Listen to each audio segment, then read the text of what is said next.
Hey, fellow traveler. Welcome to the Third Eye Awakening podcast, a show where we talk all about spiritual and psychic awakening, magic, the shift from 3D to 5D, star seeds, ascension, multiple timelines, multiple dimensions, the universe, the multiverse, the Akashic records, all the good things. I am your host, Amy Belair, and I'm so glad to have you here with me today. Okay, let's do this. Hey everybody, welcome to another episode of Third Eye Awakening. I have with me today Brandon of the Expanding Realities podcast. We just had an awesome conversation like days ago. I guess it was a week ago, wasn't it? Wow. Yes, ma'am. Time goes so fast. That's wild. Anyway, we just had an amazing conversation a week ago where I got to be on his podcast, and now I'm excited to hear more about Brandon's experience and his perspective and his interesting meandering mind for this podcast. So check out Expanding Realities if you haven't already. There are a lot of great conversations happening over there. But without any further ado, I'm really excited to jump into this conversation. Thank you so much for being here, Brandon. Welcome. Pleasure is all mine. Thank you so much. Yay. Yay. Okay, so yay. I would love to hear, first of all, you're so interesting. We just met, I guess, in February, the beginning of February. Yep. And we had a little conversation to sort of like prepare for our podcast swapcast situation. And I was just like, oh, this guy's going to be so much fun to talk to. I can tell it's a gift of yours to conversate clearly. But what brought you to this place where you wanted to start a podcast of your own about super interesting topics and talking to super interesting people? Well, I thank you for that, because the super part of that claim is you. You are super interesting people, so that worked out. And I was very excited to speak with you as well. And the way that we met was really cool. I love that kind of thing, and I actually follow synchronicities. That's how I kind of book all my guests, and I'll get more into that a little bit later. But basically, where I came from with the podcast thing is I started one a year and a half ago called the Up and Atom Experiment. And it was with a guy that I worked with. We had great banter. We were back and forth. He's very, very Orthodox Christian. I'm very spiritual and not that at all. So, like I said, had awesome conversations. And so it was one of those things where I was like, oh, we could just start a podcast. This would be great. And then I had my wife join me, and we did it in the house. I just learned as much as I could about podcasting. And I didn't even actually know what a podcast was until 2 years ago. I'm way behind on this thing. My wife was listening to the last podcast on the left, and we went to the store one time, and I was like, what is this? She said, it's a podcast. I was like, what the fuck is a podcast? And I kind of got into it from there. And that's a fascinating stuff too. It's true crime, and that's fine, but not really something I'm into. But the concept I was very, very interested in. So then I had another friend of mine who was a strict atheist. And so I thought, well, this will be a fun gaggle of folks. You know, you've got an Orthodox Christian, you've got my wife and I who are very spiritual, very possibilian, very open to ideas. And then you've got a very atheist personality. And on there, we covered a lot of stuff. It was a fun show. It was more like a morning radio show, you know, and I have a whole soundboard, and I put like queefs and stuff on it. I thought that would be funny. And so we did that, and it was fun. But that, I think, turned into the show that I've got now. So about 6 months into that show, I started really networking and reaching out to authors, to academics, to filmmakers. And that's where I wanted the show to go. And then it turned out that whenever we kind of took a break because of this whole Corona thing and had to start doing some remote, and we started to get a lot of friction as far as that goes. A lot of the topics I cover are spirituality, UFOs, all sorts of cool things like that. And it ended up not being something that everybody else just got disinterested in it. And so the more I was ramping up to do this next version of the show, which is the show Expanding Reality that I do now, it ended up being that nobody else wanted to do it, which was fine. It's okay. We just kind of move on. But from there, I was able, like I said, to start utilizing contacts and building this network of people that I was just interested in talking to. What I've found is that nobody's unreachable. So you can actually contact people and just talk to them, and they'll want to have a conversation with you. Now, I think that there's some synchronicities in that, which I'll still get to. But what I found is that when I started doing this, I was really apprehensive about doing one on my own because I leaned on a team before, and it was fun. But like you said, I'm quite verbose, so I didn't think it'd be an issue. So also, I was really conversation oriented. My job my day job allows me to do that.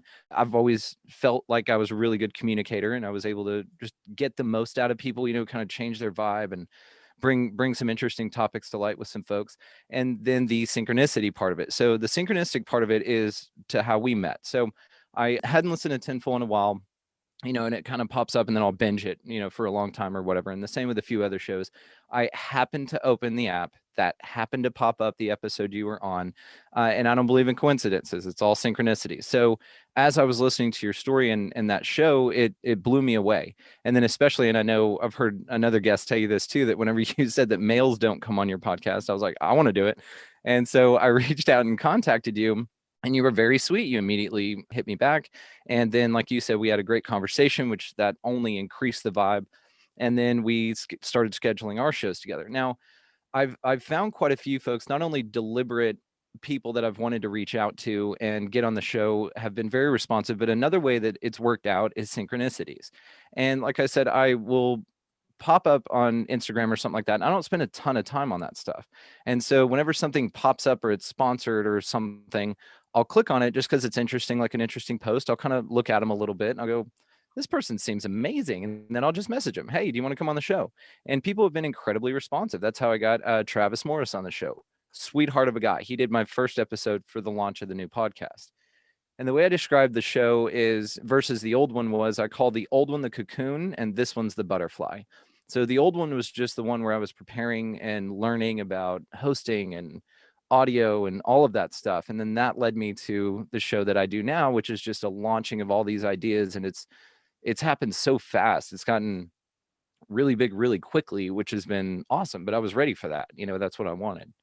Yeah, and you've had some amazing guests on, like, people that you wouldn't think that this had sort of taken off 6 months ago, just based on some of the guests that you've had on. But I think you're right. Like, well, first of all, when we follow synchronicities, it's sort of like, it's almost like the universe is hand delivering things to us, right? And we're just, okay, I'll take this. Yep. But also I agree that a lot of people are flattered or really interested in having a conversation where they get to share their perspective, especially in these realms of, like, strangeness and alternative thinking and spirituality and stuff, because there's not a lot of a welcoming place for us in the rest of the world. So we're excited to be given a chance to talk about how we perceive things.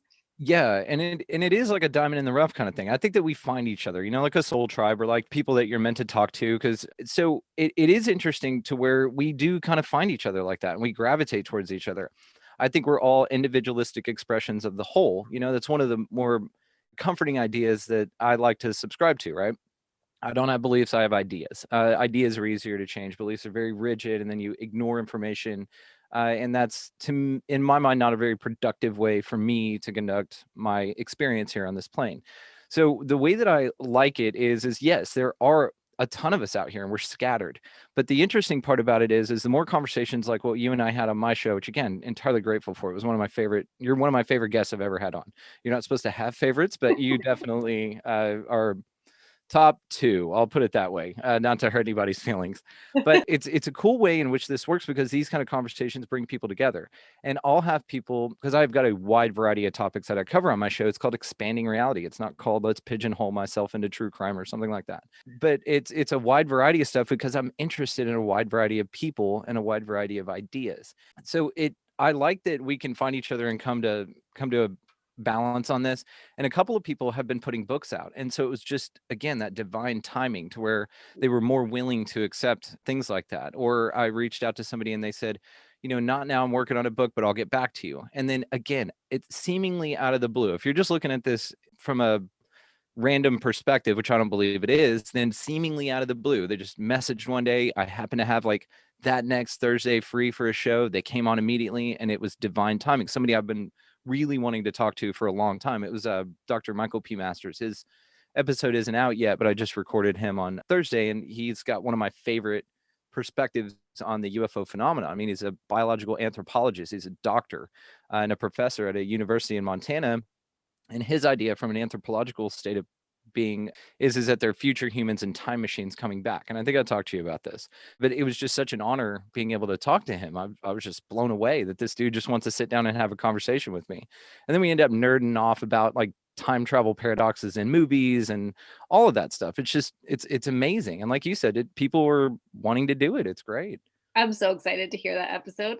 It's so cool because we talked about it a lot. And one thing that I brought up on that one is that I made the comparison of a Venn diagram, and it seems like UFO community is way over here, and then science is over here, and there's not a lot of common ground in which they meet, but he's in that spot. He goes, no, I'm very scientific, but also I'm willing to entertain ideas and not be rigid about that. But then you also, on the other side of it, have a lot of UFO people in that community that sit there and say, no, it can't be anything other than aliens are coming from Zeta Reticuli, and then they plant their flag there.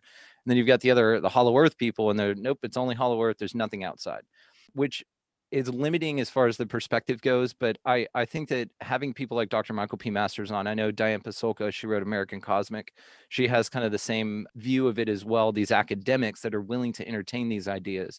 And that I find fascinating. I think that's the next step for the movement to be able to progress forward. Yeah. And they're so, I mean, from people like you and I, and I'm sure many of both of our listener pools, they're so appreciated to be an academic, to exist within that system and to still maintain that open-mindedness and that Yep. like essential curiosity that sort of like characterizes the true nature of science and research, I think is absolutely amazing. It's a tremendous gift to all of us to have the chops to be able to, like really sift through mountains and mountains of data and information and prior research and all that, and to contribute to it in an open way that stays open to new possibilities is just, yeah, to me it feels like a huge gift. It's not my gift to share, and so I'm so deeply appreciative of them that they're willing to share in that way, because I feel like like you said, it advances the movement of interesting thought. Absolutely. Yeah. And the interesting thing you pointed out in his book, you are a vital part of this. I've got to give you that because you've got the ideas from the other perspective. So you're more philosophical like me. You've got more of an inner touch with ideas rather than a rigid belief system that you have to adhere to. And this is something that Michael and I talked about, or Dr. Michael P. Masters. I called him Michael P. Moneymaker. So he actually was talking about in his book, and we talked about this on the show, that we needed cooperation between the disciplines, right? Because you've got a university where all these things are taught, but you've got, you'll go to a class in physics and you're taught that this is the way things are and there's no other way about it. Ignore all that other bullshit. And then you'll go to your philosophy department and they just blow your mind with all these crazy concepts and ideas, but the marrying between the two. So that's when it takes folks like me and you talking to academics who have the science background but are willing to entertain ideas, and us knowing that there may be scientific answers from the things that we're interested in looking into. I think that cooperation between the disciplines, we get physics and philosophy together and talk about it Yeah. because we don't know everything. And Yeah. that's the worst sentence ever spoken by human beings as well. That's just the way we've always done it. And I think that if scientists take a rigid approach where they're building theories based on theories that can then prove further theories based on theories, then that's a real problem for humanity as a whole to move forward, because we're going to need the cooperation. We're going to need the expanding of our realities to be able to put all of that to perspective and to marry the two in a way that it can push humanity forward. Yeah, absolutely. I absolutely agree that it's like we complement each other. Like I mean, it's just so natural. The right brain and the left brain work together. And when they are in together in coherence, like so much expansion is available. So Absolutely. okay, so I'm interested to know what got you into this kind of stuff. Were you one of those kids who was just born super inquisitive and like kind of just with a feeling that there was more than the explanations that you were receiving, or did it develop at some point along your life journey? Yeah, tell me about it. Yeah, so definitely very inquisitive early on. It was one of those things, raised in Baptist church. Mom and dad are still very, very religious and rigid to that ideology, which is fine. I think whatever anybody believes is not, as long as it's not hurting anybody else, it's fine. But it ended up being to where, yeah, I got very inquisitive, and it started with questioning the belief system, because there were a few red flags, even early on. I was just like, hang on, so God loves us and he created this horrible place, but he can also see past, present, and future, but he sends us to that horrible place and then allows us to be born to then go to this place. And these are not things that like a 13-year-old should be thinking about, you know? And so then I just kind of put a pin in that, because it was, okay, this is just the way, and that's fine. And then I'm not going to say lost religion. I kind of moved away from that idea into a more naturalistic state, to be honest with you. Whenever I was in my senior year in high school, and then right after I graduated, I started experimenting with different substances, right? I moved out of the house with the parents there and spent about 6 years out on my own on a journey. And I started experimenting with psychedelics. I definitely smoked weed. I was a touring musician for 12 years, so I did that. Then it ended up being to where the more open my mind became, the more ideas for my mind to be open about followed. And it actually all started with a one book, actually, Neil Donald Walsh's Conversations with God, the first book. That actually sent me on a path to where, instead of here's what religion is and here's what God is and these people have it all figured out, it kind of opened my mind to the possibilities element of it, to where maybe it's more, and maybe we're more connected to source, and maybe we're just individualistic expressions of God, rather than God is this thing way over there that you can't get to unless you go to a church or unless you go to a synagogue, and that there's horrible things that will happen to you if you don't believe in the people that tell you that this is the way you should believe. And then you find out that that dude was cheating on his wife the whole time, or that that dude diddled kids, and it's like, hang on, so that's the representative that I've got to follow? And then these deep intuitions that led me into these synchronicities, which then just expanded my reality completely. And so I then got into because I did the spiritual awakening before I did the conspiracy stuff.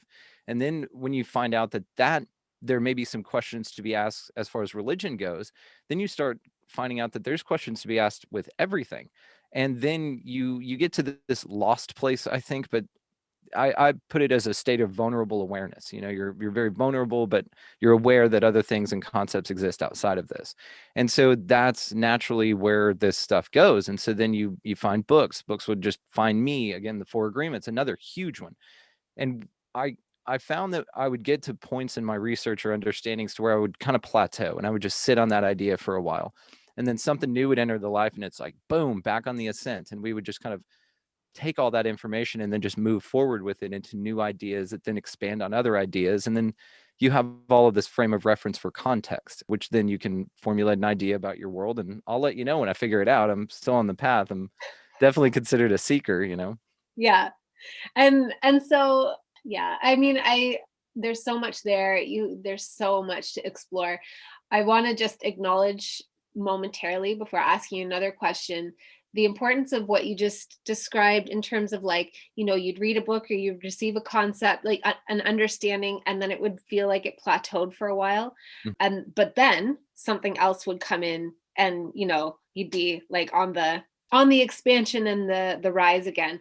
And I just really appreciate you saying that, because I get a lot of questions from people about, like, feeling really discouraged because they feel like they are backpedaling, or they Mm. plateaued, like at one point they were having all of these realizations, and now they're not, and they feel frustration. And my take on it, based on my own experience, and based on the more and more akashic readings I do, the more of an expanded picture of things I get through the eyes, so to speak, of other Hmm. people's records, is that it's partly because we are human and we're living human lives, and we have a human nervous system.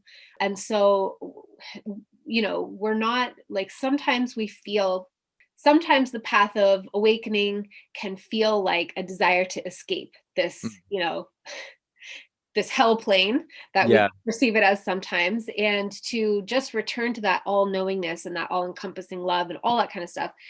And of course, we want to return to that. But I think also we really want to be human. And sometimes our soul just, like, takes a back seat for a while, so that we can, like, ride this human wave and have our human experiences, and then integrate the more recent realizations in the background.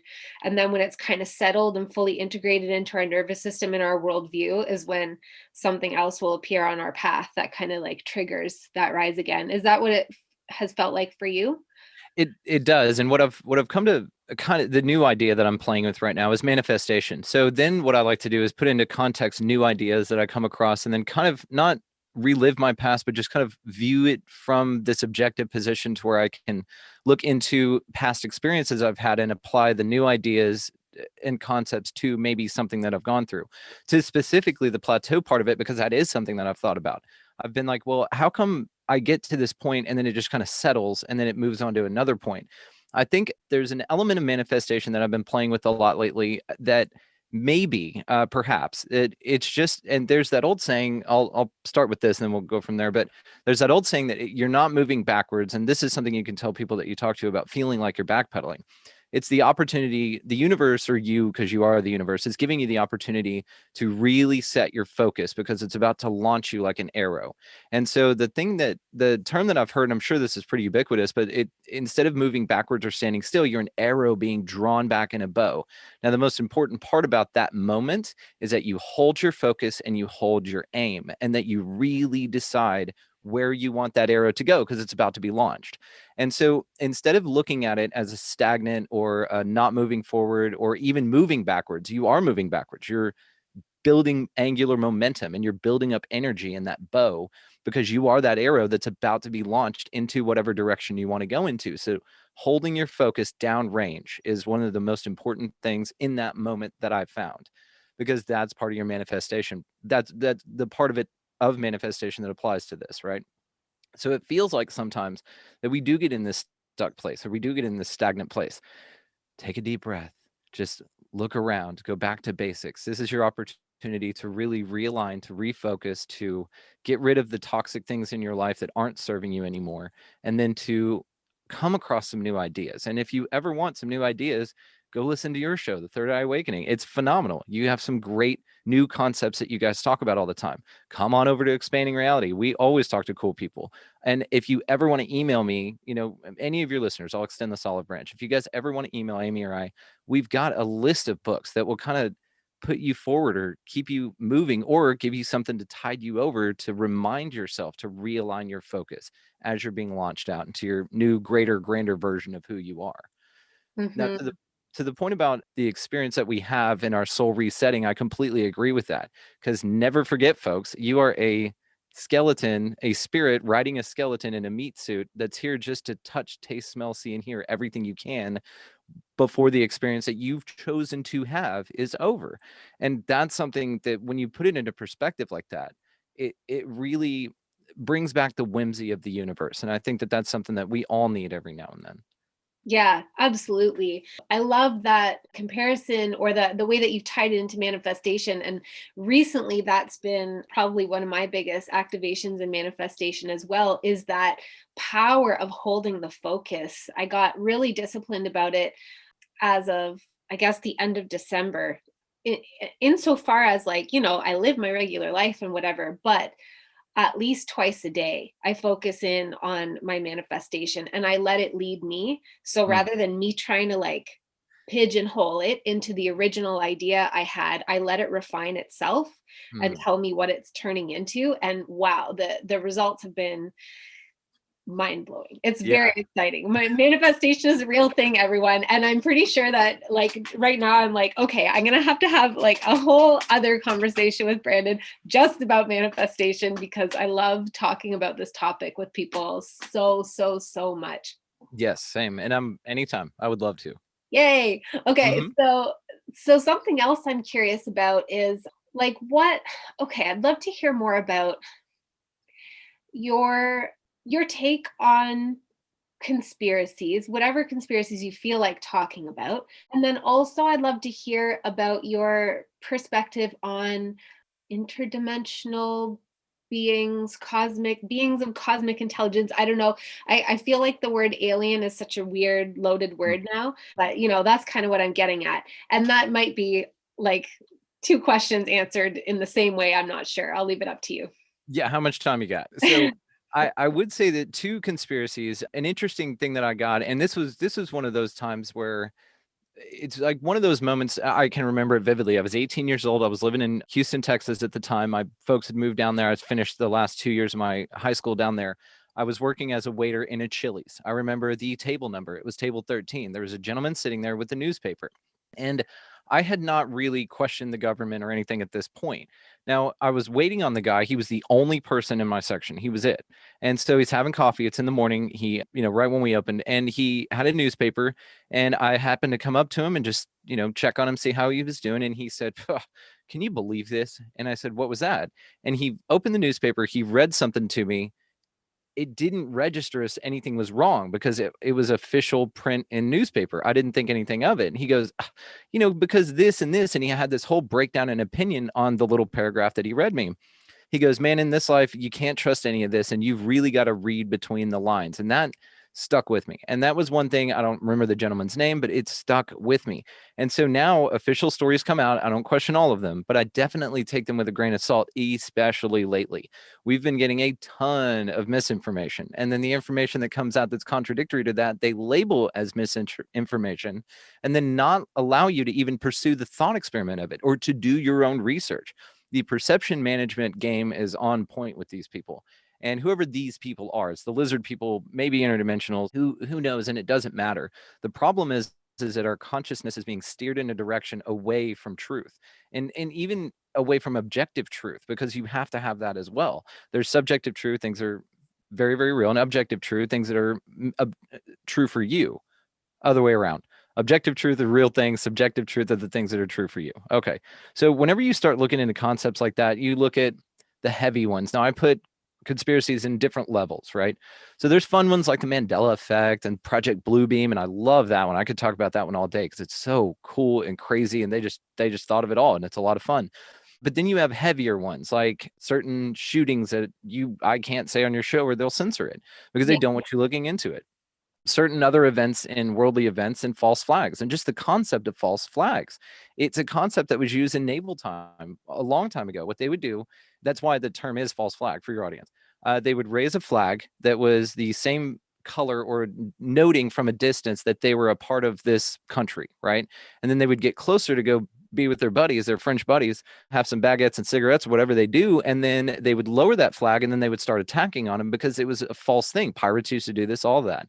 Well, that's the thing. It led them into a false sense of security, attack them, and then that was that. Now, the big model lately, and I forget who proposed this, is a problem reaction solution. Now, the thing about that is that that's how most false flags, again, if you subscribe to this model and you look down these rabbit holes as I have, then what that means is that they create a problem, an attack per se, and then there's a huge reaction by the public because we were told something.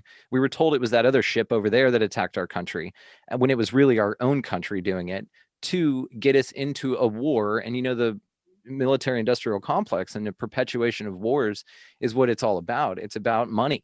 I mean, Standard Oil, Rockefeller, he provided the oil that the Nazis needed for their planes. It was manufactured in the US, and then he sold it to the Nazis and us. So they're funding both sides of it. And this is historical fact. You can look this up. So if that's the case and that's what's going on, then everything in your reality, especially what your government or your officials tell you, needs to be questioned. And just look at it objectively. Read between the lines, like that guy said. It really rung a bell with me. So on the ones that get to you emotionally and that trip you out and that can make you lose sleep and all of that, because there are a lot of things like that people need to look into. I have gotten to a place lately, and we talked about this on the show I did with you, that I mean, you can focus on that if you'd like, but I would encourage folks to go with a model that I've been using for a long time now, which is just to tend the garden you got. You can't do anything about that stuff, and it's not your responsibility to wake people up that don't want to be woken up. It's not you running around, to use a metaphor, unplugging people from the matrix. It's up to them to do that, and if they want to do that, they will, and if they don't, it's not your responsibility. It's a comforting place to be, because then you don't have to have the anxiety wrapped up into it. And again, it's like that Gordon White that he said on Higher Side Chats, that your response to the crisis is part of the crisis. So people who lose their damn minds and go, "I got to wake everybody up," like I used to, well, you're part of the crisis. They factor in you. You're a pawn in that game because they want you to be. The only way to get out of that is to focus your attention. And that's something you said on our show, which that has been ringing in my head since you said it. The way that you put it is, I love it. You changed my life. You're now one of those read between the lines people for me, because you had the saying of your attention is your currency, and what you focus on is what it is. And to the conspiracy element of it, if they are running the world out there, they're toddlers playing with toys, and just let them go have their toys, and you focus your attention on what makes you happy. You go tend your own garden, because that's what will propagate in your life. That's the seeds that grow, are the ones that you pay attention to. There's that old saying about the two wolves. Are you familiar with that story, where it's like a Native American tale? Nope. So one of them is named Fear and one of them is named Love. And then the little boy asks, well, which one grows? And the grandfather, let's say, says the one that you feed. And that's true. So if you feed fear, absolutely you're going to get more fear. If you feed into the conspiratorial mind that we're all fucked and that everything's going to come crashing down on us at any moment, you're right. And you'll live that way. And you just attract, and it's all about manifestation and attraction. Mm-hmm. You bring back or reverberate the energies that you put out. And so if you want to feed your love wolf, that's all you see. Your world is now propagated with opportunities, love, expressions of who you really are, which then just begets more of that. And that's a great way to go. So I think on the conspiracy part of it, that's pretty much what I would have to say. But look into the moon landing. It's interesting. Look into Project Bluebeam. That's a fun one. Mandela effect. I love that shit, because Mandela effect, that one is, that if you follow the theory, that we, all shifted into a parallel dimension. Have you heard to that end though, that when CERN clicked on, because that's the thing. So CERN, when it clicked on the Large Hadron Collider, created a black hole, we all got sucked into it and our world disappeared. But instead of dying, we all shifted into a parallel dimension. That's why some people remember a dash between kit and cat, right? Even though it's not there, or that it's magic mirror on the wall, not mirror on the wall, whatever. So that's a fun one. But another one that I recently heard that came out of that is that we all actually died when that happened. And so we're all dead out here. And that one kind of blew my mind, if you really think about that. And all we're doing co-collectively is continuing to create a reality in which we expect, because we all died so quickly, so suddenly, all at once, that now we're just existing in this state of creation and kind of a no man's land of an afterlife. I thought that one was pretty fun, Which is kind of what I think a ghost is, really. So Yeah. we're all ghosts, basically. Yeah, that's how the theory goes. I mean, of course, there's no way to prove it, but it's still an interesting concept, and it'll kind of blow your mind if you're just driving down the road listening to this right now. Don't crash your car. You're probably not a ghost. It's going to be okay. But it's just a fun one to think about, and this is what I choose to occupy my time with fun ones like that. But also, I've got a ranch. I get outside a lot. I tend my own garden. Literally, we have a garden, and play with the animals and things like that. Turn the damn TV off. That is one of the big ones. Turn the fucking TV off, man. There's no truth on there anyway. Everything they're telling you is what they want you to know. And try it. Like, try it for a week. If you got to wean yourself off of it, that's fine. Try it for a week. Pick up Conversations with God by Neil Donald Walsh instead. Pick up The Four Agreements by Don Miguel Ruiz. Do that. Try that out. Yeah, totally. And I feel like being out, basically, like, for you to have a ranch and have a garden, like, that must be so extremely beneficial to your mental health and your sense of groundedness in reality. Because one of the things that came through to me around this time last year, when all this shit was really starting to go down and like pick up speed, was that this is all like a false matrix overlay anyways. All of Yeah. the and I have no desire to throw the technology baby out with the bathwater, because it's allowed me to connect with you right now, right? So it's I'm not an extremist either way, but where I feel like whenever last, and I felt like this for a long time, but I really noticed it last spring when I would go out for walks with my daughter and my partner and stuff, and I would look at the ground and look at the pattern that the plants were growing in. It was like rewiring my brain, and I was like, Yeah. oh, this is right. This is reality. This is reality. And we're just getting wooed away from it. And then when I started watching, I think somebody shared with me, yeah, my friend Rebecca shared with me Out of Shadows. And the part that really, really made it all make total sense to me was to see the like snippets of Katy Perry and Lady Gaga videos and things like that. And I was like, there's nothing organic in that whole, and in their shows, like in the venue, if you're in this like dome of this like surreal alternate reality that has nothing to do with plants or the earth, or like it's like this crazy programming that happens with our Interesting. brains when we get really dialed into the artificial constructs have that we have co-created but have been also like created for us. Yeah. I've never noticed that actually. But as you're saying it, it makes complete sense. It's a very fake background. It's very, what am I trying to say? It's unauthentic. It's not real. It's not real reality. I mean, it could be a green screen and you don't know it. But I love that concept. Yeah, I didn't even think of that. But good call. Yeah, so nature, everybody, more connection with nature is turning off the TV or the devices or the YouTube or whatever it is, and going and being outdoors and interacting with the world outdoors is it sounds, I think sometimes it can sound like overdone, overkilled pithy wisdom, but it's not Uh, pithy wisdom at all. It's really, really valuable. Yeah, and get out there, dig in the dirt. That's how you get your, your immunity built up. Get your hands in some dirt.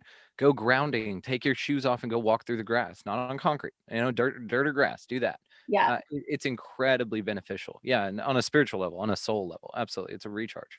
Yeah. And so what's your take on, like aliens or interdimensional, ultra dimensional beings from Yeah. different places in the simulation? Okay, and so again, how much time you got? I did an episode on my old show where I really broke down all of the different concepts as far as what the possibilities are, because I believe that they are possibilities. We don't really have an answer. I do know something is going on. So to that end, once you realize something is going on, then you explore the possibilities, right? So the first one that you get to inevitably is that they're little green men or little gray men coming from other star systems in spaceships. They've traversed that distance and they come here to our backwoods planet and talk to us or whatever.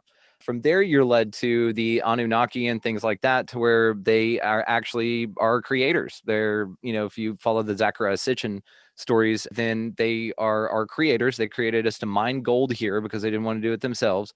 So they found a monkey species here. They blended their DNA with it. They made us. Of course, they banged all of our women and stuff. And then they sent us out into the planet to be a workforce, which is why some people make the connection between why we're so willing to just work all the time and bitch about it, but we still do it, right? And why we're okay with this model of just work, 8 hours a day, this rigid disconnection with nature and things like that. Obedient, subservient kind of mentality for most of humans, right? I think there's always going to be that rebellious state in a lot of us, but they've thought of that too, conspiratorially, because then you have like TV, you have where they where they try to make you feel stupid for looking into alternate ideas or for questioning authority and things like that. And then a lot of people subscribe to that idea. But back to the aliens and stuff, they could be not from anywhere else at all. They could be the either interdimensional or interterrestrial with the hollow earth theory, which I love that idea. That one's a lot of fun. I mean, they could be interdimensional beings.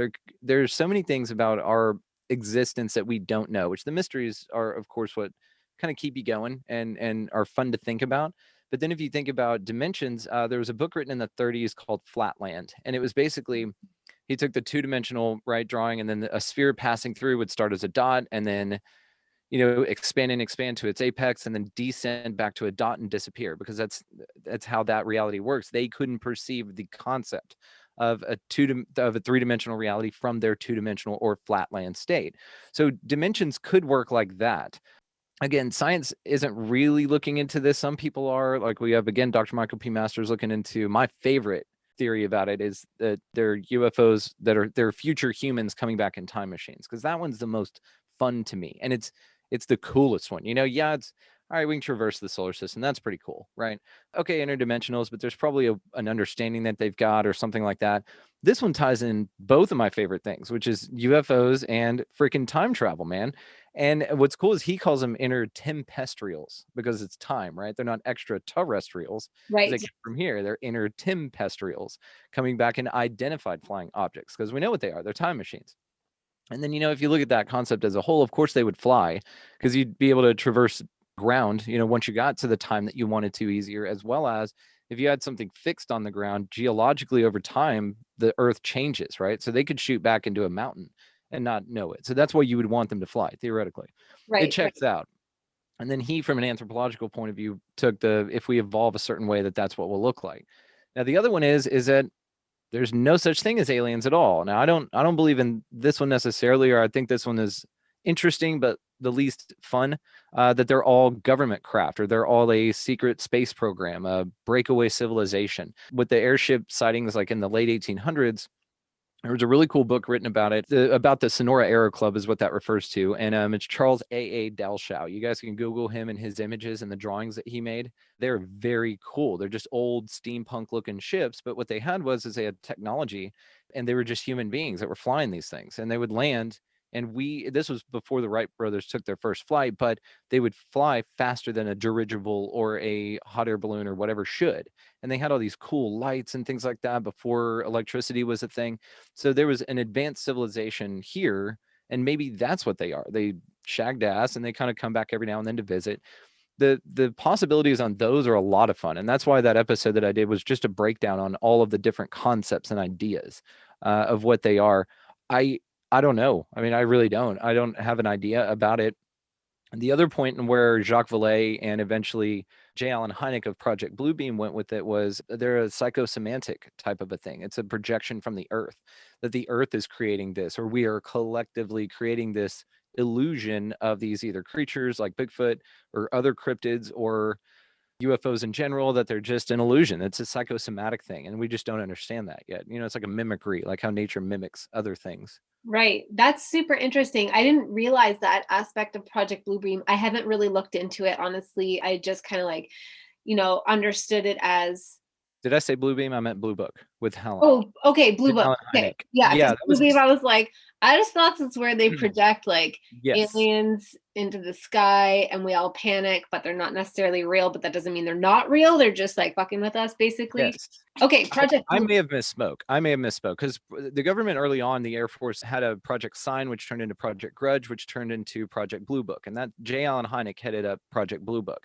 And he investigated, he was sent out to demystify and explain UFOs. And so with that, though, at the end of his life, like in the 70s, he founded SUFOS. He was a staunch, no UFOs or nothing. They're swamp gas. They're a flock of geese. Very explainable. But as the reports that he went out and investigated himself as part of this team found out later on, that there's a shitload of stuff out there that you can't explain. And so then he founded SUFOS, which is a UFO organization. And it's kind of like the earlier MUFON. And so it's interesting to take a non-believer like that out to disprove a phenomena to then become a believer, and even to jump to the radical idea that it's psychosemantic. It's something that the earth or us collectively are creating. That's quite a jump. And all he had to do was spend a little time on it. He tended that garden. His attention was focused on that. And it led him into some interesting observations. Yeah, that's really interesting. I mean, I would have to look into it to figure out like how it settles with me, only because I occasionally listen to the confessionals with Tony Merkel. Oh, yeah.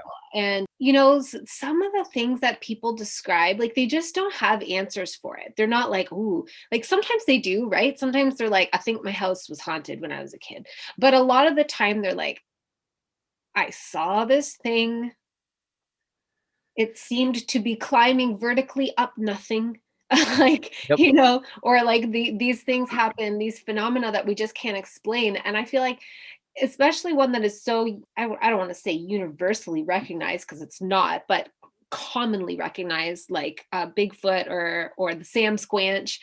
I feel like, rather than sort of, but again, I would have to look into this person's work to really understand what they are getting at. But rather than sort of like what did you call it? Psychosemantic? Was that it? Yeah. It's just a projection of the mind. Yeah. Yeah. Yeah. Yeah. Rather than that, it feels like it must be something that exists sort of like independently, but maybe, I don't know where I land on it, but like maybe that it moves through different dimensions. Because the way I feel about it is like, the dimensions to me feel like very similar to the visible light spectrum. Mm-hmm. And like with the understanding that, like, of course, the spectrum carries on infinitely in this direction. It's the limitations of our instruments that, like give us these categories. And then there are categories beyond that, or frequency ranges that we can't detect. But that's what the dimensions sort of feel like they're just like different wavelengths of vibration. And as we sort of like turn that dial and learn how to turn that dial, we can move through different, and I don't think most of us are anywhere near that. I don't feel like I'm near enough to start picking up information from the Akashic field, but I don't feel like I could phase out of this reality. You know what I mean? But Yeah. I wonder if there are creatures or there are beings that it's not hard for them. They know how to phase in and out and adjust the vibration of their, assumed form to go between like the physical expression and a more energetic expression. Yep. Yep. If that makes sense. And absolutely. And what you said was absolutely right. Now, the instruments in this case are our five senses. Yes. So yeah, exactly. And then we have scientific experiments, of course, where we can detect other things because we've told them to do that because the things are out there to detect. There's hearing frequencies beyond our hearing range, right? We get like 20 hertz to 20 kilohertz, something like that. And then it just goes down over time. Now, to the point of frequency resonation, I think, and the idea that I've kind of come to with all of this is like, well, why can we see them every now and then, but then they can just blink out of existence? Well, it may be, and this is something that psychedelics did for me.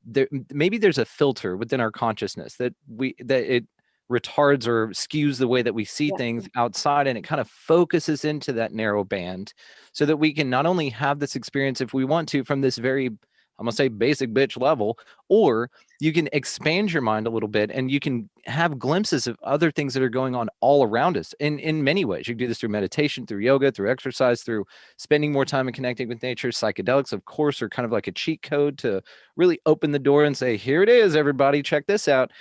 But it does feel like there's a lot of stuff going on out here, but it does also feel like we're not supposed to see that because obviously we're able to, right? But it seems like that not everybody, or that you can only see it if you seek it out, right? It's like it'll give you the basics, like like when you buy a new car, right? Okay, well, if you want power windows, it's a little bit extra.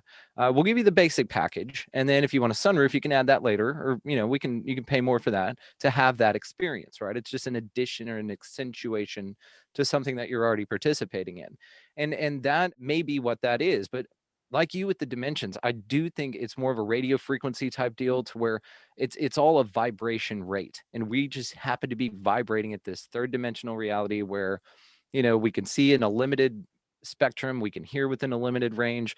There's gravity here, all that stuff. It's pretty rigid and solid from our appearance. But I think though that has to do with the filter in our consciousness. I think it's designed that way, but it's also designed to be open and unlocked. Yeah, I agree completely. I feel like that is the gift of psychedelics. And I say this as a person who I really haven't experimented much with psychedelics, mainly because of mothering and working in the healthcare field and just really not feeling like I had the right conditions to do so. So for everybody listening, if psychedelics aren't speaking to you, don't feel limited by it. You don't have to take them, but they do offer a gift of that, like sort of I feel like what they do is adjust that sort of temporal processing and the other filters that we have, our ability to process information and expand it so that we can perceive other information. Yeah. But it's still filtering through our bank of Yep. our human psyche. So, how we interpret it then is very subjective. But yeah, I think it just like adjusts that or helps us to adjust it so that we can sort of open up to perceiving more, which is why it's so impactful for people when they experience it, why it really seems to be like a catalyzing experience for spiritual awakening for a lot of people. Like they try a psychedelic and they're like, oh, Yeah. Oh, we are all okay, I one. can't Okay. experience that. Now I have to try and understand it. Yes, and I'll follow you on that PSA. Psychedelics are not for everybody. I think they can be within the certain mindset, but like you, to your point of it just wasn't the right time. Like set and setting are crucial. They're very important. But also, I would encourage folks to start with psilocybin mushrooms. Start with psilocybin cubensis. It's very common. You can go that route. That's a lot of fun. Also, You don't need to jump in with a heroic dose, as Terence McKenna would say. You just jump in with points of a gram, and people do microdose this stuff. It's helped with depression. It's helped with PTSD. You can go on those journeys, go into it with intent. If I may make a recommendation, go into it with intent and purpose. If you just want to get fucked up and see pretty colors, you can do that too.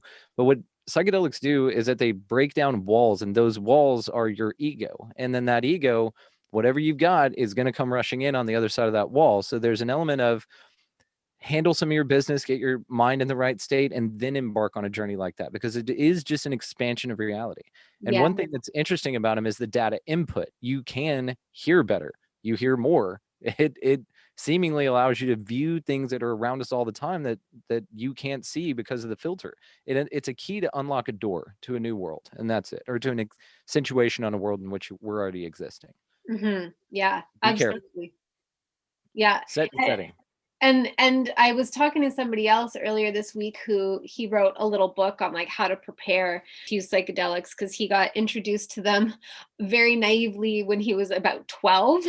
He Oh, God. was like one of those super smart kids that went to college, and the college students were like, "Hey, party, come hang out with us, and like, here, have some psychedelics." And so that clearly altered his path, but he seems to be in a great place. He's done great things with it. But he wrote this little book that I just got in the mail because he shared it with me generously about how to prepare. And I love that concept. And I feel like the same goes for even just like if you're not using psychedelics and you choose the route of just trying to learn how to fine tune your vibration and open up your psychic gifts in that sense, it's still kind of the same thing where like ultimately you have to tend to yourself and you have to tend to your psyche, because regardless of whether it comes through psychedelics or your own inborn psychic experiences, you have to filter it through your human psyche and all of your trauma and your baggage and your beliefs and stuff like that. And that really affects the way that it affects what we experience and what we make of it, I think. So yeah, Absolutely. like whether somebody chooses that route or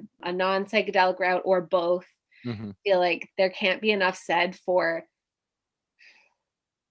the seemingly boring, but not boring at all, really, really important work of, kind of cleaning up our garbage first, cleaning up our internal environment so that we can make the most of the experience. Yeah, because if you don't, it'll do it for you. It just all happens at once, and it's not a gradual process.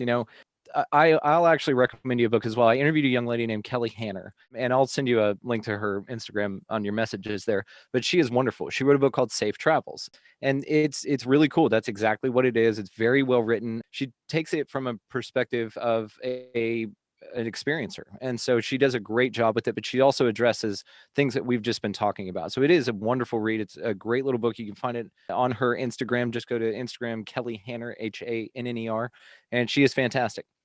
I would highly plug and push that one as well. Amazing.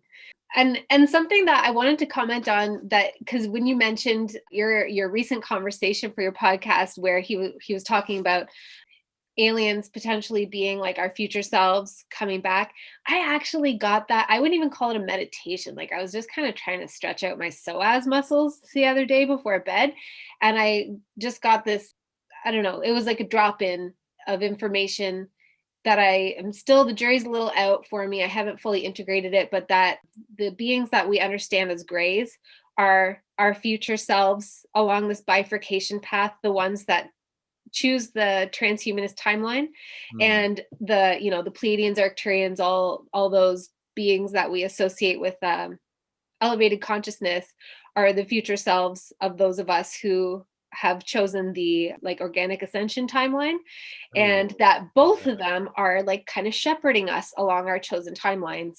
And again, the jury is a little bit out.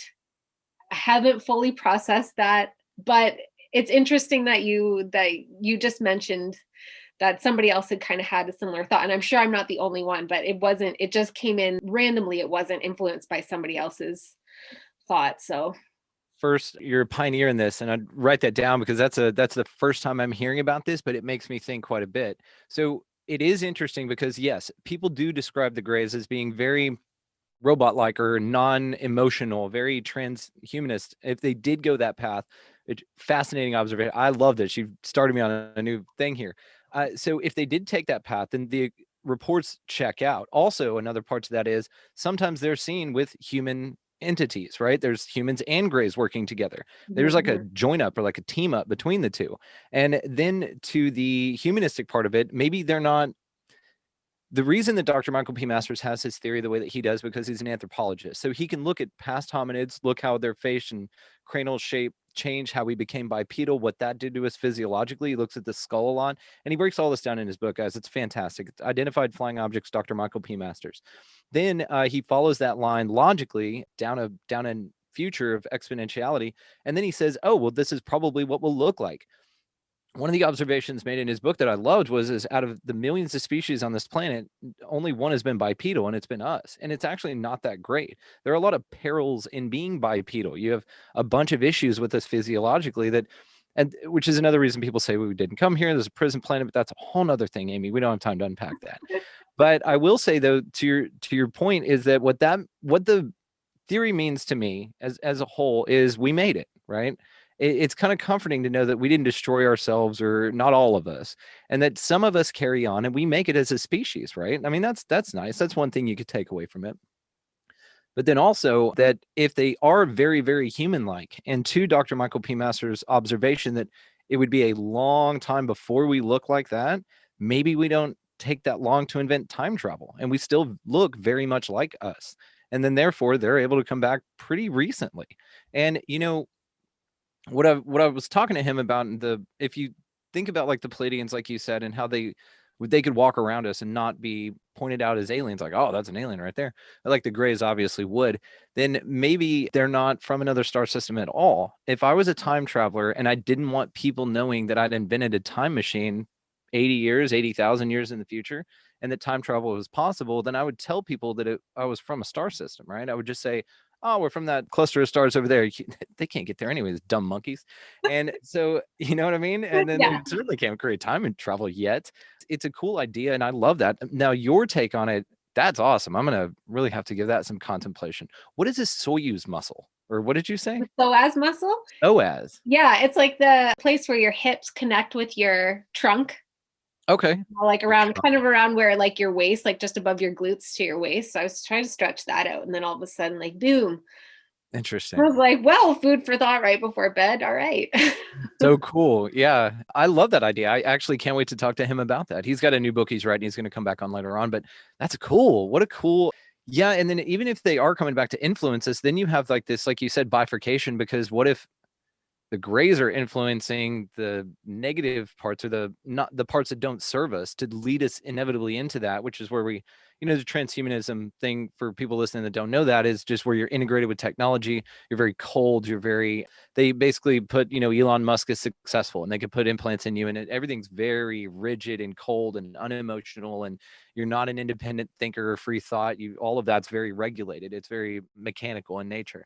And then, yeah, to the human part of it, and then they're influencing and people like me and you. That's cool.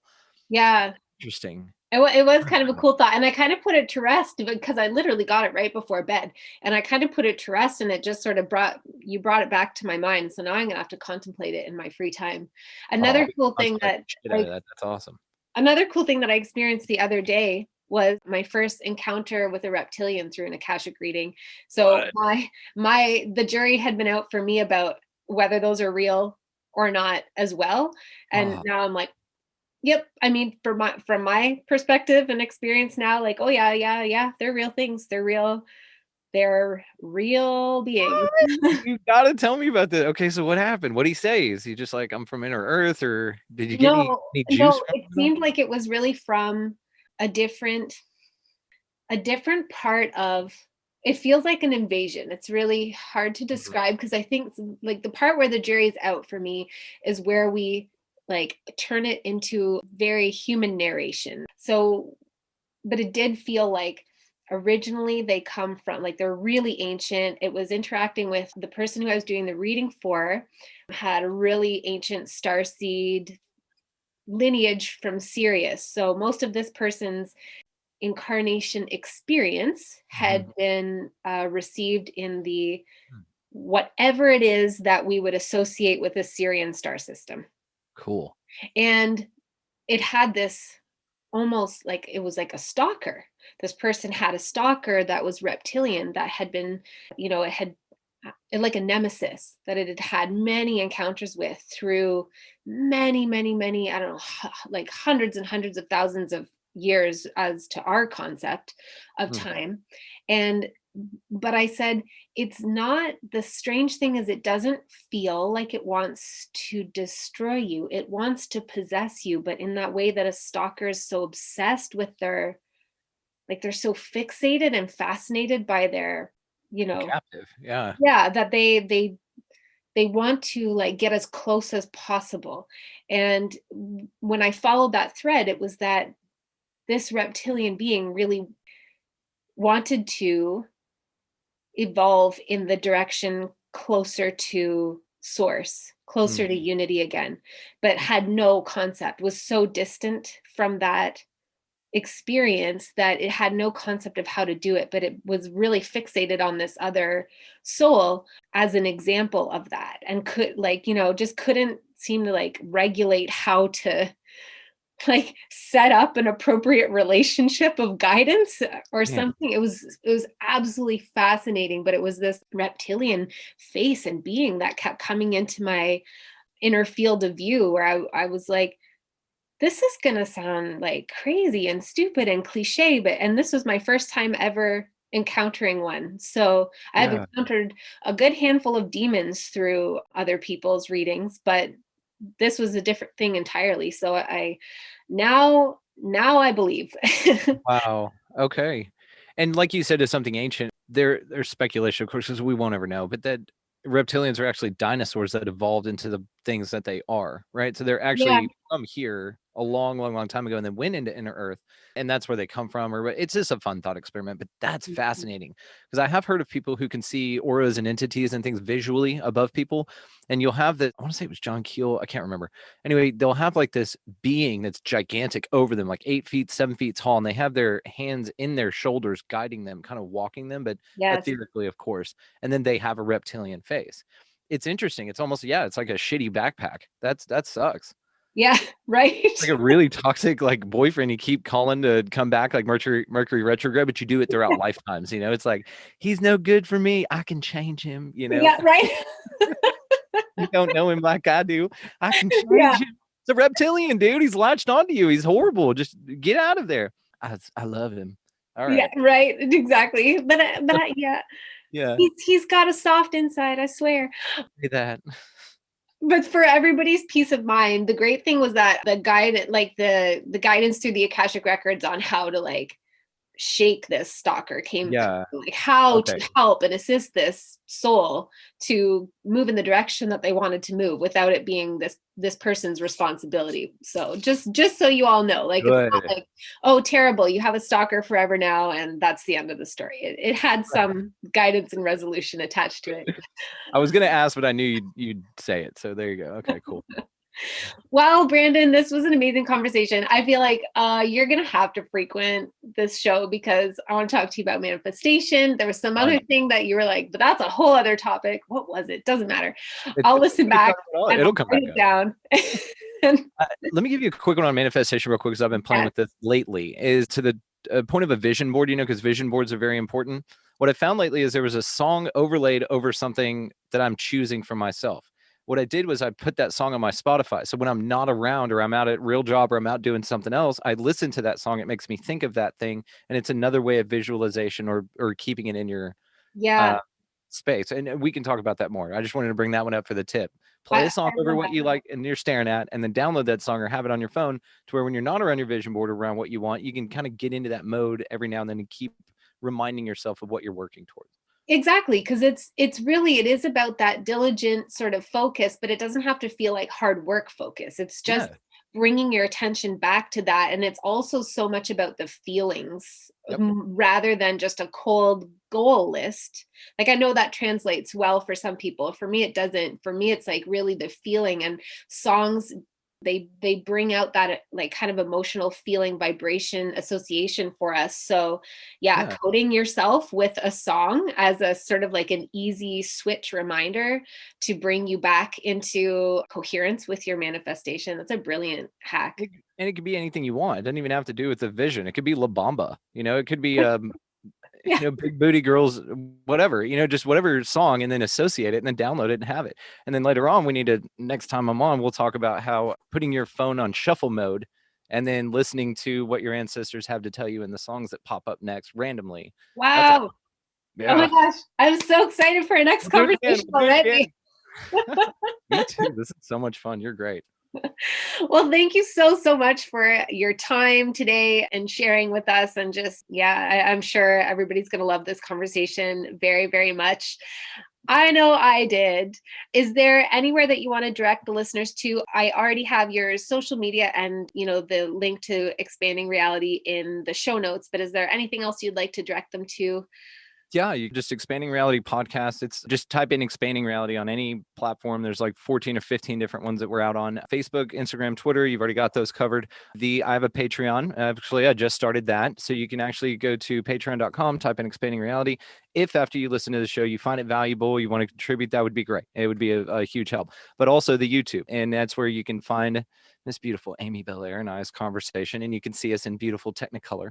And you can see yeah, that does look like a dojo. When is your fight with Morpheus? Is it scheduled for a little later on? Or? I still need to download the Kung Fu stuff first.